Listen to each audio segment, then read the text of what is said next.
Assalamualaikum warahmatullahi wabarakatuh. Selamat pagi sahabat muslim. Kira-kira apa kabarnya nih? Semoga semua dalam keadaan sehat ya. Tak luput kita panjatkan kehadiran Allah Subhanahu wa taala atas pemberian nikmat dan karunia-Nya di dunia. Perkenalkan, nama saya Febidian.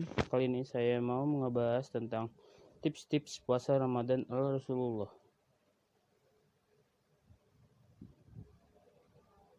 Seperti yang kita ketahui, bulan Ramadan merupakan bulan yang paling istimewa di antara bulan-bulan lainnya.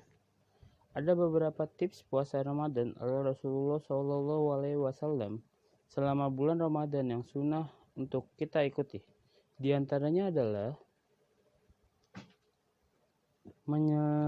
menyegerakan berbuka. Rasulullah SAW mengajarkan kita untuk menyegerakan berbuka. Beliau bersabda, manusia akan senantiasa berada dalam kebaikan selama mereka menyegerakan berbuka. Hadis riwayat Al-Bukhari dan Muslim. Apabila telah datang waktu berbuka puasa, hendaklah menyegerakan berbuka karena di dalamnya terdapat banyak kebaikan. Yang kedua, mengakhirkan waktu sahur. Zaid bin Tasbih berkata, kami pernah makan sahur bersama Rasulullah SAW. Kemudian kami melaksanakan sholat. Kemudian saya bertanya, berapa lamakah waktu antara keduanya? Antara makan sahur dan dengan sholat. Rasulullah menjawab, selama bacaan 50 ayat. Hadis riwayat sahih. Azan subuh biasanya berkumandang pukul 4:30 pagi dan hanya terpisah beberapa menit dari waktu imsyak. Kamu bisa memulai makan sahur pukul 4 pagi atau pukul 3:30 pagi dengan sahur di akhir waktu. Perut kamu akan merasa kenyang lebih lama di siang hari. Yang ketiga, makan kurma dan madu saat sahur dan berbuka. Apabila seseorang di antara kamu berbuka, hendaknya ia berbuka dengan kurma. Jika tidak mendapatkannya, hendaklah ia berbuka dengan air karena air itu suci. Hadis riwayat Imam 5. Memakan 3 butir kurma dan meminum 2 sendok makan madu setelah sahur dan berbuka puasa atau bisa juga sebagai takjil sangat baik bagi tubuh. Kandungan kalori yang tinggi pada kurma dan madu dapat memberikan kita energi yang cukup untuk aktivitas seharian agar kuat berpuasa. Yang keempat, membaca Al-Quran dan perbanyak ibadah. Iman Az-Zuhra berkata, apabila datang Ramadan, maka kegiatan utama kita selain berpuasa adalah membaca Al-Quran. Bacalah dengan tajwid yang baik dan tadaburi, pahami dan amalkan isinya. Insya Allah kita akan menjadi insan yang berkah. Ramadan adalah bulan yang penuh berkah. Pada bulan ini, Al-Quran pertama kali diturunkan. Tidak heran kenapa Rasulullah lebih sering membaca Al-Quran pada bulan ini dibandingkan pada bulan-bulan lainnya. Pintu ampunan terbuka lebar selama bulan Ramadan oleh Allah Subhanahu wa taala bagi seluruh hambanya. Maka dari itu, jangan sia-siakan kesempatan untuk menambah pahala yang berkali-kali lipat di bulan ini. Yang kelima, berolahraga. Jika salah seorang di antara kamu berpuasa, maka hendaklah pada pagi harinya ia dalam keadaan berharum-haruman serta rambut yang tersisir rapi. Hadis riwayat Bukhari. Walaupun kita dalam keadaan berpuasa, tetapi itu tidak membuat kita menghentikan kegiatan. Kita tetap bersemangat untuk bekerja dan beribadah. Agar kondisi badan tetap terjaga, kegiatan berolahraga tetap dijalankan meskipun dengan intensitas yang agak dikurangi. Setelah kita berolahraga, walaupun kita berkeringat, lelah ataupun haus, akan segar kembali setelah mandi.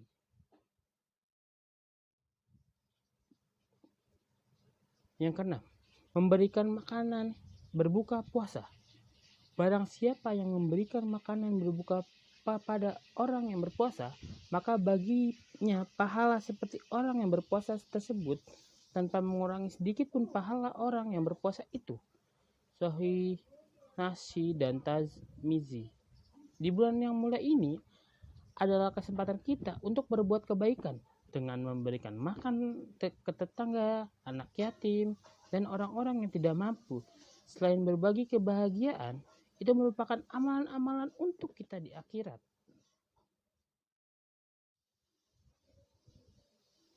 Yang ketujuh, memberikan dakwah.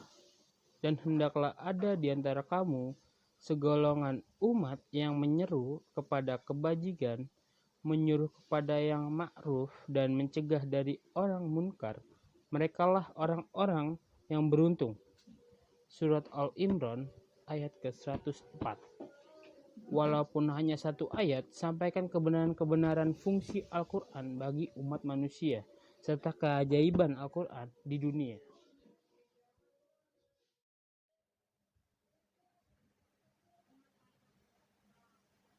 Yang kedelapan, melaksanakan sholat tarawih munfarid atau di rumah saja. Salah satu keistimewaan Ramadan adalah dengan adanya sholat tarawih.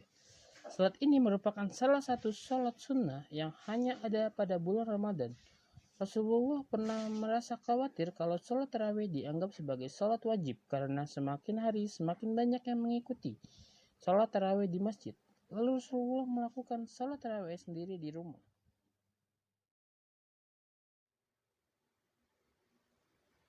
Yang kesembilan, melakukan iktikaf tidak bisa dilakukan karena pandemi.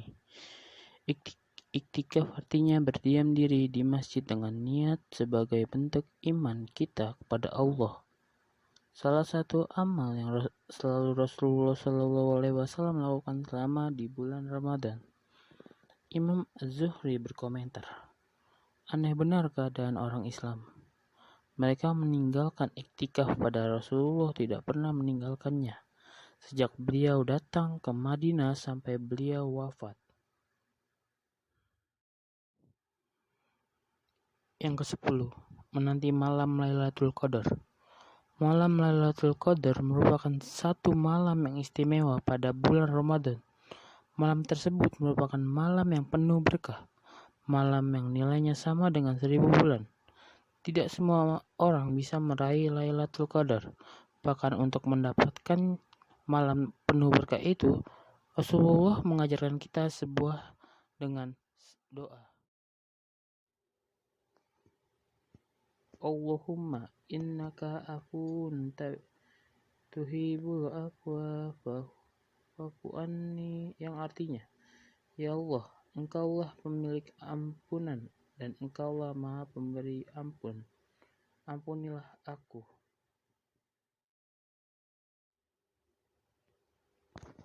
Rasulullah lebih fokus menjalankan ibadah pada 10 hari pertama, pertengahan bulan, dan terutama pada 10 akhir untuk mendapatkan Lailatul Qadar. Rasulullah SAW bersabda yang diriwayatkan oleh Bukhari dan Muslim, barang siapa yang sholat pada malam Lailatul Qadar berdasarkan iman dan istisab, maka Allah akan mengampuni dosa-dosanya yang telah lalu. Yang ke-11, dilarang makan dan minum berlebihan.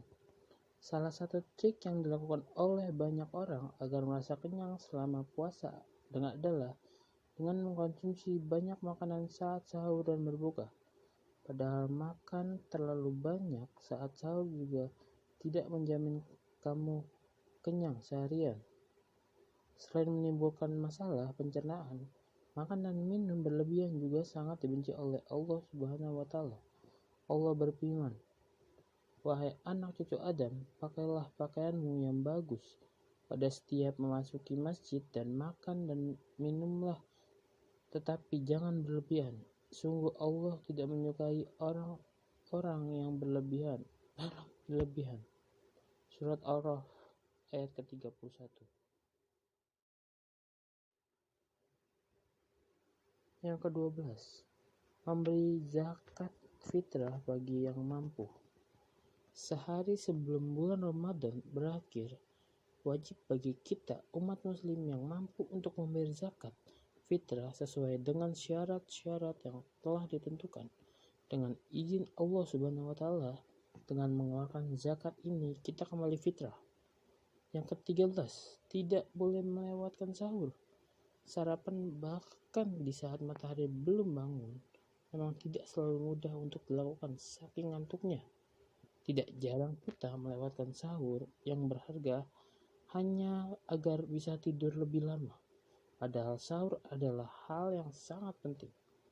Rasulullah Shallallahu Alaihi Wasallam tidak pernah melewatkan sahur. Bahkan dalam sebuah hadis dari Abdullah bin Al-Harits dari seorang sahabat Rasulullah Shallallahu Alaihi Wasallam, aku masuk menemui Nabi Shallallahu Alaihi Wasallam ketika dia makan sahur. Beliau berkata, sesungguhnya makan sahur adalah barokah yang Allah berikan pada kalian, maka janganlah kalian tinggalkan. Hadis riwayat An-Nasai dan Ahmad.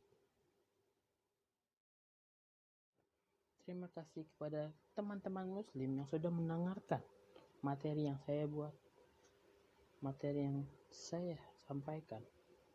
Jika ada perkataan ataupun ada kata-kata yang salah, mohon dimaafkan. Karena manusia tak luput akan kesalahan.